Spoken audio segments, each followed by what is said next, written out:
Hello and welcome to the Ratio Podcast.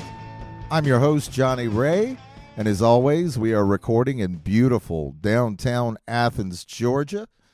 How's everybody doing out there today? It's a overcast day here, trying to get caffeined up for the fight ahead and puffing on a little haze, Rick.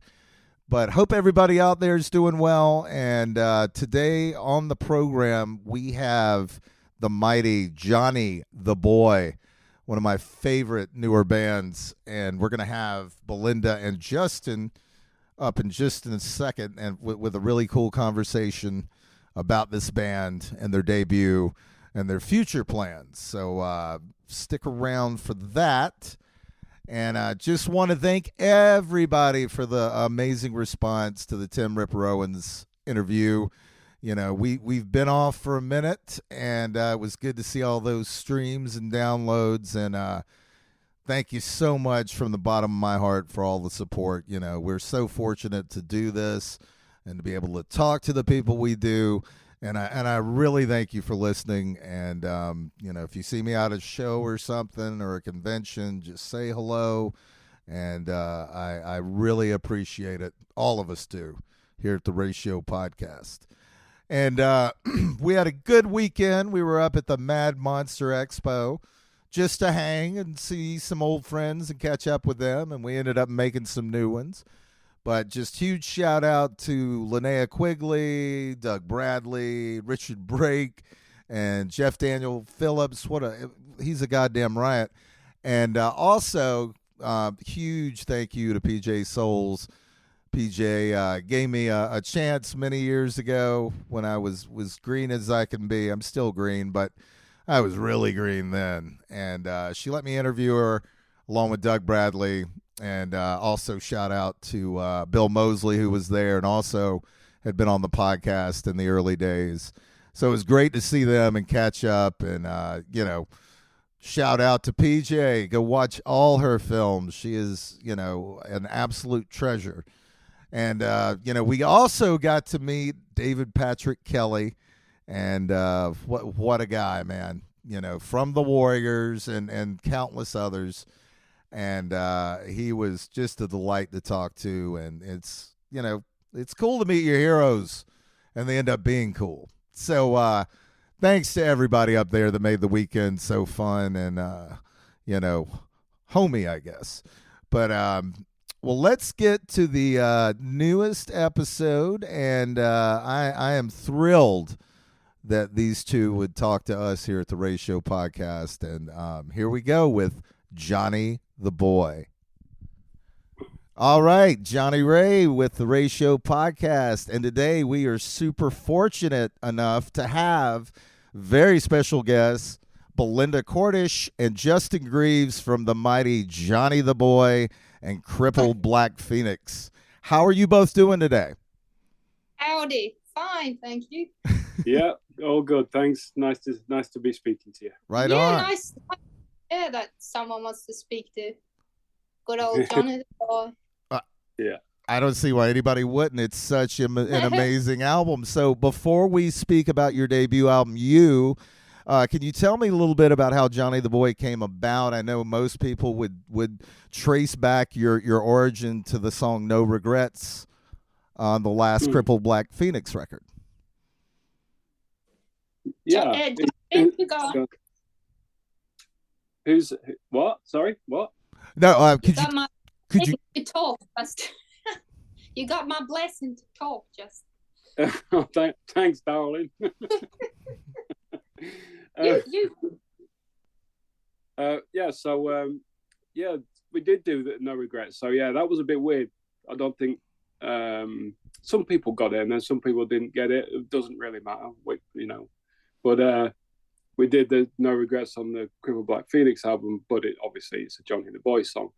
But that came from a demo that we did before we were called Johnny the Boy. And did we do 4 or 5 songs with Matt? And that's how Matt's involvement came around as well, because me and Belinda, we were jamming. It was like in a break in a CBP rehearsal for a tour, like around about 16, 17, something like that. And we just started jamming some tunes, and Belinda started doing a necro vocals. And I mean, I knew that she did that before in a band Stab way back. But I think it surprised a few people. And then we posted a little clip of it just messing around, on the internet. And everyone's going, "Oh, is this like a legit thing? You're going to do a black metal band or something?" And that got us thinking, and it took fucking ages, didn't it? It took years for us to actually get around to making a demo. And then we did the demo, and then it became a little bit more of an idea, and we thought we wanted to do a little bit more, and then we tricked everybody when we did No Regrets on the CVP album, and Jacob did some vocals with Belinda. And then Michael from Season Mist basically said, "Why don't you do this is good, let's do a full-length album." So, and that's kind of what we were waiting for, really, without really saying anything. So that's how it all came about, really. That's the long story. Yeah. Well, I didn't know how badly I needed this much savage. Like, I've been calling it soothing savagery almost in my life with this debut, you. And I mean, it starts out so badass with like Die Already. It's like the perfect album opener. And I feel something that really kind of signifies, what you guys are about. Yeah. But Belinda, your vocals, as he was just mentioning, are supernatural. You stated that you sang that way in your first band. Can you tell me a little bit about how your vocals have developed over the years? I'm like, well, well, I think that if we're talking about this, like the necro vocals, I sang very similar, but it was more. When I was doing this kind, I sounded more like Gollum and Marge Simpson back in the days. But it's I did, yeah. Now, I think now because Crippled Black Phoenix is the first band. I really had the other voices, the normal. Apart from Killing Moon, God, I'm so tired. I don't know what I'm talking about. What was the question? Well, let's talk about kind of like who were some of your first extreme metal vocalist influences? None. Yes, none. The thing is, this is a thing that vocally, I'm not influenced by any other vocalist. Right. Because it's I don't think that way. No, I'm not influenced by. You don't really listen to a lot of that kind of music anyway, really. I appreciate a lot of, but Stab was more. That was like a grunge band where I did. It wasn't. Sometimes it was necro vocals, but it was more like, think Gollum, and just a little bit of clean singing. This is more necro. I think I don't know. I've somehow because I've done a lot of normal singing, I've somehow developed that a little bit more. But no, I'm actually not influenced in music and vocal, especially. I'm not influenced by other vocalists because I just do what comes out of my mouth. Right. Well, that's. I don't think. Pardon me. What was the last? I don't think about it because when I just don't. I do not think about it at all. I just open my mouth and whatever I feel comes out. Right.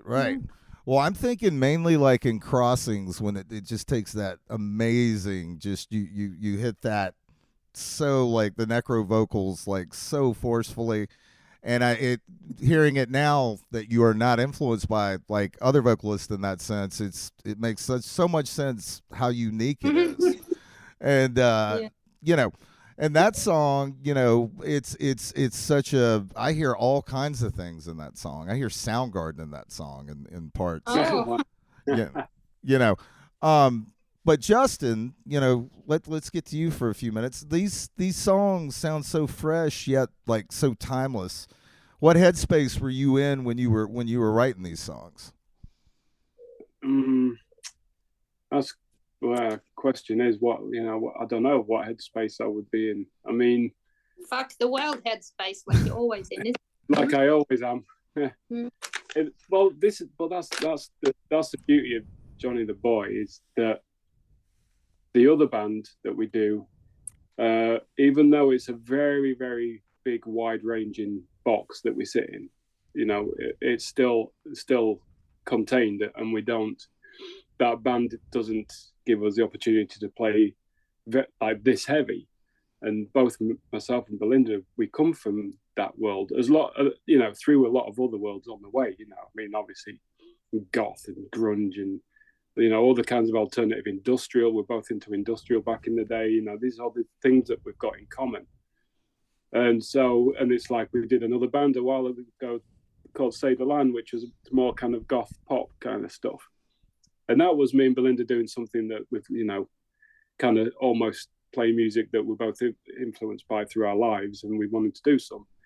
And this is kind of the same, but it's not for the set. I think this is more for a more natural reason. I think we needed to do Johnny the Boy. Yeah, we needed to do.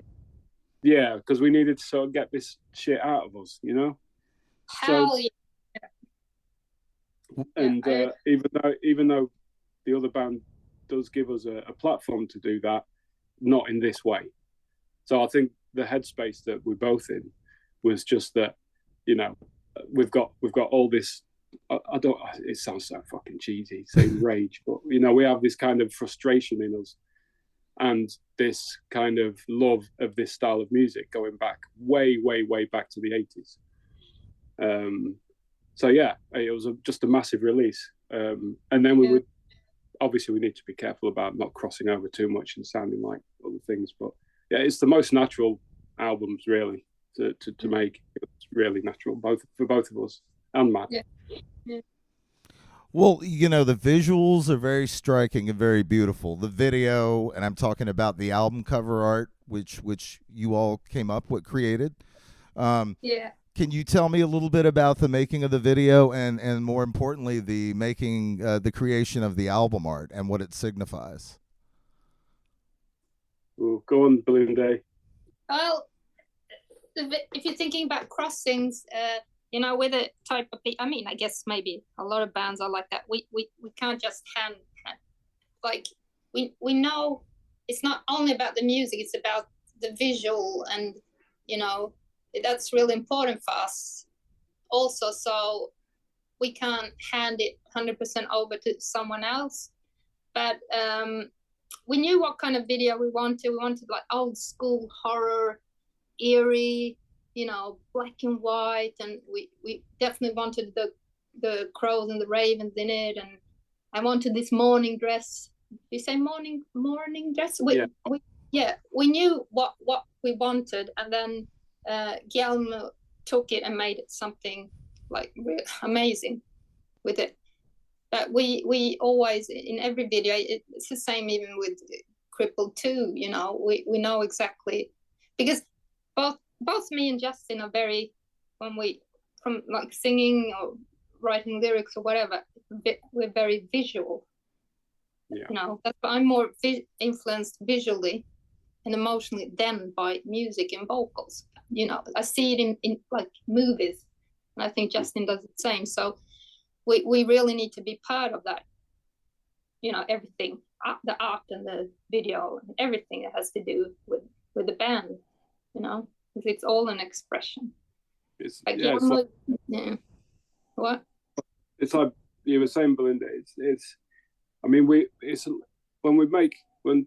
Belinda writes the lyrics and we make the music, and make the album and everything else, we're always thinking about more than just the music, and so Belinda was already like way ahead of anyone when it came to doing the video. She's always so much more visual when it comes to photographs and videos and things. So we automatically had the idea of what and more so Belinda than anyone, but I have the idea of what we wanted. But then obviously someone like Guillaume comes along who has the technical ability and the artistic eye to make it a reality. Yeah. So he did this, and it turned into something that we could never do ourselves, but we had, we always fuel the idea, if you see what I mean. Right. I mean, I same even with got the dress sewn up for me that morning. Oh yeah, they made the dress, didn't they? They made a dress for me, and man, just getting into that. Oh, I mean, it's like, oh, maybe I want to do acting instead. No, but it was lovely to just get into that character. No, I really enjoyed it. I think that character's going to appear on stage or something. Yeah, it will, if we get to play. Anyone wants us. We're such a new band, and we don't have we don't even have 1,000 followers. It's like, and we're not good at socials. We're old, and I'm we're really too old bad. and lazy. Yeah, to sell. I've never, I don't even have socials personally. And having to do this selling point, and I think these days it's expected that the bands, that promote themselves. It's all about the followers and this and that, and we're just, it's going to be really hard for us to get out there, I think. Well, I understand that, but at the same time, I would respectfully say that this is, we're around the same age, so it's like these are the same reference. We have the same reference points, and this sounds like a new sound created to me that people are going to want to hear. And I mean, you should both be super proud of yourself about. I mean, it sounds like 3 records coming together at once: a rock album, a black metal album, and a doom metal album, and it just when it dances like the guitar solo on Grime, when all those 3 elements come up together and dance, it's something to behold. And thanks, man. But that's the. Sorry, carry on. No, go ahead, please. No, I think that's a couple of times people have referenced that guitar solo, and I've never been a lead guitarist at all. I was just basking in it just for a moment there. Thanks for saying that.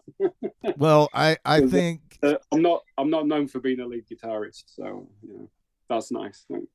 Well, I feel like so many of the hopeful touches on the record that kind of peek through, almost like when a blade of grass comes through the concrete, like so many are those guitar touches, and those dynamics. I mean, amazing. And we were just talking about live shows. Do you see Johnny the Boy, getting out to at least some festivals or doing a proper tour? Yeah, we want to, but we don't have, we don't have a booking agent. I mean, we don't how are we gonna, go sleep on floors and shit like when you were 20? We're not. I mean, we don't have to have a tour bus, but I think we need someone who wants to book shows, and this band is going to be so much easier because we got the audience. There's loads of metal festivals all over the place, but I think we need a booking agent to put it all together, and we're not actively looking, so to speak. Right. I think we've not just expected to have things easy because of the other band or because of our connections and whatever.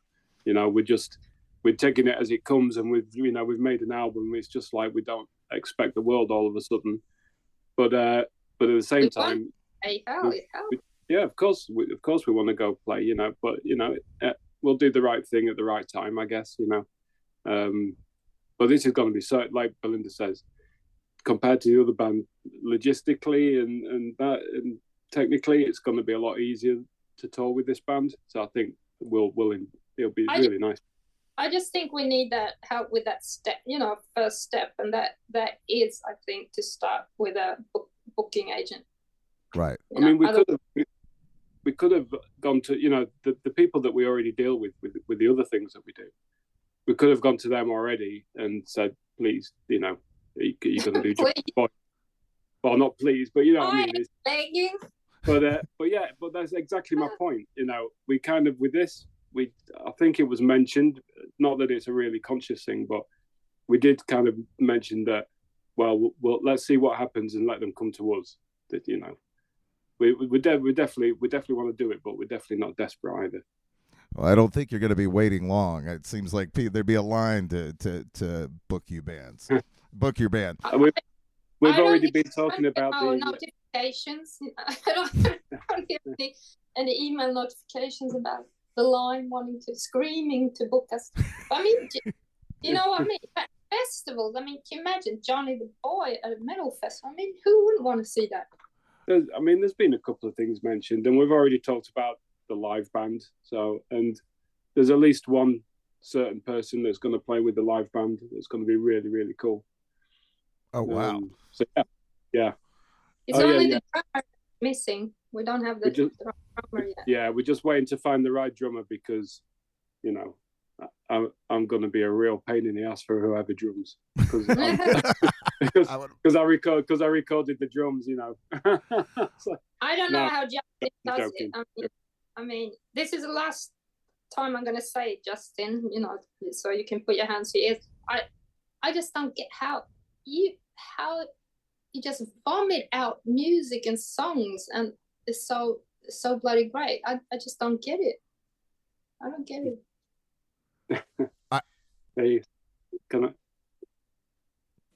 I completely agree. I mean, my gosh, and you know, does your other project, how does it influence this outlet? Depends on in what respect you mean influence. I mean, in the sense of, does this give you, you know, this outlet, is this such a needed thing? Is this, you know? I mean, there's always going to be a crossover, but yeah, I mean, just from I'm quite good at telling Justin it is too close to crippled. You know, I'm because I'm not his ears, and if I hear a song is too close to crippled, I shout, don't I? Just yeah. Well, that's the thing, though. It's really hard. It's really hard to be objective when you're writing the stuff. It's super hard to be objective. So Belinda does say if something is too CBP-ish, you know. Mm-hmm. And there was a song that I did for the album, and I knew the whole second half of the song was like just heavy Crippled Black Phoenix. And I can't remember if Belinda probably pointed it out, but anyway, whatever, it didn't get used for that very reason. So we are being a bit careful about it. I mean, there's always going to be a crossover because it's the same people playing and writing it. But we are definitely treating this as a separate thing. So, and we're kind of doing it. Side project, not a side project. It's not a side project. No, definitely not. No. So yeah, I think that's probably why we're not really. I mean, we're not very good at bigging ourselves up either. Like Belinda says, we're not big on socials. We're a bit old-fashioned, really, and I think we're okay with that. It's just that we also understand how that's probably we're going to go under the radar quite a bit because we don't really go and sell ourselves very much. We don't do that with the other band either. I don't think enough, but I don't know. I think this has got more of an immediate impact than the other things. So I mean, who knows? Let's see. I mean, we're doing it for the same reasons, yet very different reasons, if that makes sense. Well, totally. And, you know, I love this term, and I you've probably been asked about it too much now, but it's, you know, on your socials, you refer to the music as gloomcore. Shadowy music by shadowy people. I love it so much. Can you explain the essence of this term? It's like somebody some mischief out your window at night, isn't it? Yeah. It's like, what else did we call it? We also called it 1,000 Ravenous Skulls. So awesome. This is perfect. But yeah, I mean, I think I basically just said gloomcore around the table when we were with Michael, the boss of the label, and it was like, yes, let's use that. So it got used. But it's because labels, you know, when they're gonna promote it, they need all these, what do you call it? They need the tags, don't they? need the tags, you know, and we must come up with something, because otherwise it could go really bad, you know, Right. with the tag. And you just have to come, and I want you to come up with something, and you have to. But it is gloomy, and there's some Yeah. and there's some hardcore elements as well, a little bit. But you know, it's also a little bit self-aware. You know, I mean, our humor is super black anyway. So like, yeah, I mean, we legitimate. If somebody says if there's a genre listed somewhere, we will say, well, it's shadowy music, or it's a bunch of skulls, or whatever, instead of tagging, like trying to describe the music, because every musician will tell you the same. You know, it's how can you describe your own music? You sound like a dick when you do. Yeah. Well, you know, this is to me when music gets the most exciting, when you can't pin it down. And, you know, I've referenced some things, but these songs go so beyond that. One more question before we get you guys out of here. You're both very involved in activism. Is there anything you'd like to share with our listenership? Well, I mean, we are definitely involved with the Hunt Saboteurs, which is like predominantly it's a British thing, but they do exist in other places like in Germany and Sweden as well, and we support them in a big way. We do as much as we can to help them out. I mean, me and Belinda don't go out in the field, but that's for good reasons, because I think we'd end up killing somebody, you know. Right. Yeah, or but, end up killing ourselves, because I mean, I got so much respect for the people out on the ground, and seeing all this. I mean, fucking hell! Just thinking about it, I want to take 10 Valiums. You know, I can't cope. I just can't cope mentally. But so we try our best. A lot through the music. You know, the songs with Crippled about animals, and I mean, we post more about animals than music on our socials. You know, it's just. Mm-hmm.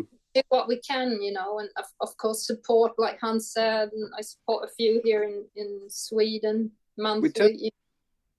We tend to support the smaller, the animal sanctuaries. Like there's the local one here called PUDS, you know, and it's things like that. You know, it's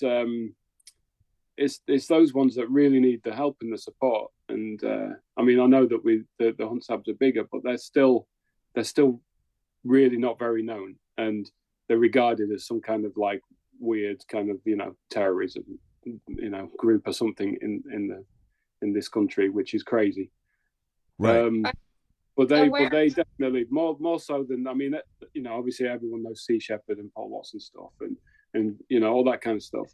There's some really big names, which of course it's great, and you support them, and every bit of help, you know, every bit helps. But the then Hunts really did need to help though. To do it through the music, like, you know, with Lost. I don't know if you saw that Crippled That Phoenix video, you know. Yeah. With the animals and all that, you know, you're not supposed. I mean, you're not supposed to do that, you know, but we're doing it because that's our way of, you know, fighting it. It's awareness, and it's more about awareness, definitely. Yeah. I mean, we get shit like any band, you know. If you talk about anything apart from the music, you tend to get some kind of criticism from somewhere that, you know, you musicians, shut up, just talk about music. You're here for music. It's like we're not babbling on about, we're not, you know, being vegan, you know, putting other people down for not being vegan. We never talk about that. We're talking about, you know, the animals suffering, and then you get shit for that. It's like they attack you for being some militant vegan, but it's not about that. Why aren't you like listening what we're saying? It's about hurting animals. Why is it so bad to care about that? I don't get it. Right on. I think it takes more backbone. I think it's a lot braver thing to do to stand up to people, and we stand up to bullies. You know, me and Belinda, we don't like bullies, and the whole the animal activism, the animal rights movement. It's the same. It's about bullies. Humans are bullies, basically. You know, and that's why we tend to be, you know, more like, more on the anti-fascist kind of side of things, because we don't like bullies. Absolutely. And it goes through all of our lives, So like, I think that's the root of it. Die Already is about bullies, maybe, if you didn't know. It's about dictator bullies. Well, it definitely has the venom that they deserve right now. Yeah. And oh my God. Can I just say that, like, Belinda's vocals are some of the most vicious, spiteful, yet beautiful thing I've heard. And I know I'm saying this because, I'm obviously in the band with her, but, I'm biased. But it truly is. And I've been in this music thing for long enough to hear so many of these extreme metal vocalists or hardcore vocalists, and she just tears shreds off them, and she does it naturally. It's amazing, really. I don't know how she does that. I'm almost 50 years old, and I've been walking up to people like, listen to this scream on my phone, So I mean, I listen for that stuff too, and they're really unique, in that sense. But I think she's more natural. She's more natural, and it's more primal as a result. And there's very few people that do that, because a lot of people, and there can be amazing vocalists. I'm not putting anyone down at all.